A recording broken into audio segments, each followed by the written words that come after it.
dengan hakim mediator beserta Ibu Talita dan Bapak Denis. Mediasi dinyatakan gagal, maka kita akan masuk ke dalam pokok perkara nanti tanggal 15. Untuk hal-hal yang sifatnya privat dikarenakan saya juga tidak hadir, monggo langsung ditanyakan ke Mbak Talitanya. Pelan-pelan aja ya.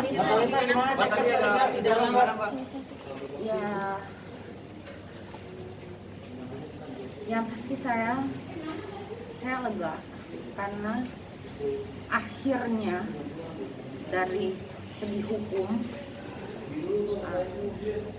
bisa tahu keadaan yang sebenarnya itu seperti apa. Kan saya dari awal saya bilang saya akan memperjuangkan apapun hak hidup saya dan hak hidup anak saya tanpa kebohongan. Ya itu yang saya lakukan di dalam. Saya mau bicara fakta, saya tidak mau bicara kebohongan. Ya, apapun reaksinya ya bagaimana, saya nunggu ini bertahun-tahun gitu. Jadi ya itu yang terjadi di dalam sih tadi. Saat Mbak Talita apa ya sampai emosi? Ya semua yang dibahas, semua pertanyaan kalian semua. Ya akui kok.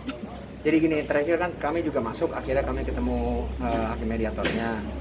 Memang itu kebijaksanaan yang luar biasa dari mediator di sini, Ibu Hakim, bahwasanya Ibu Hakim hanya mau mendengar langsung.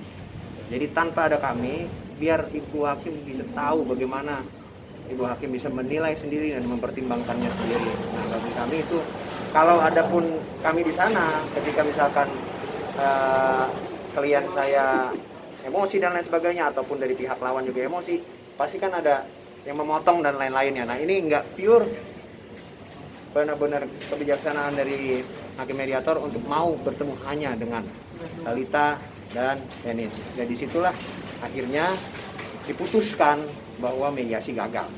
Gitu.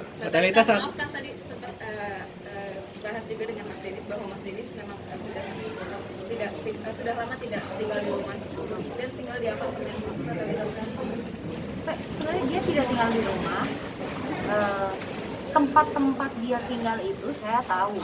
Sampai di tahun 2020 yang di apartemen itu dia pindah 2 kali juga saya tahu.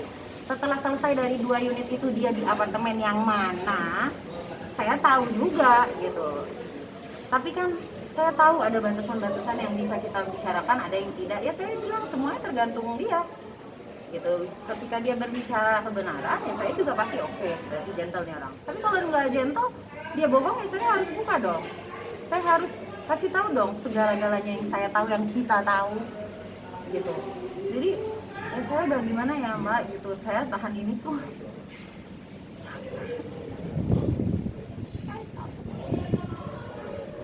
Saya capek lagi dengan kebohongan.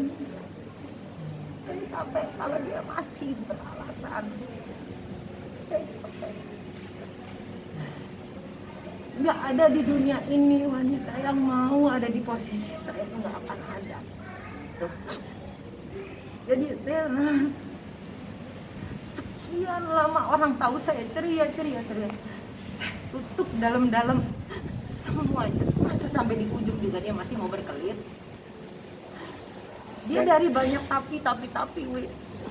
Habis itu saya bilang, kamu bicara jujur dong, saya bilang gitu. Terus dia bilang, akhirnya dia runduk. Terus dia bilang kok sama Ibu Hakim, dia akui kok salahnya dia. Yang semua teman-teman pers ini mau tanyakan ke saya, semuanya benar. Itu jawabannya. Jadi kalian tafsirkan sendiri, semuanya benar. Jadi kan saya bilang gitu, saya minta keadilan, saya berdoa sama Allah, saya minta keadilan. Yang saya rasakan ini udah bentuk tidak adil di dalam kehidupan berumah tangga. Jadi begitu saya dikuatin nih sama abang saya sendiri, saya dikuatin sama keluarga saya. Memang kan saya bilang jangan main api sama keluarga saya, kita keluarga hukum kok, ya kita lakukan semuanya sesuai hukum yang berlaku di Indonesia gitu. Jangan lagi berkelit gitu loh, salah gitu, jangan bilang salah tapi gitu. Itu namanya orang ngaku salah tapi nggak ikhlas. Kalau kita yang korban kita disuruh ikhlas, masa yang bikin dosa nggak bisa gitu loh. Jadi tadi mungkin ya di situ gitu puncaknya gitu, ketika saya dengar masih berkelit ya saya udah nggak bisa lagi untuk nahan gitu. berarti saat Mbak Talita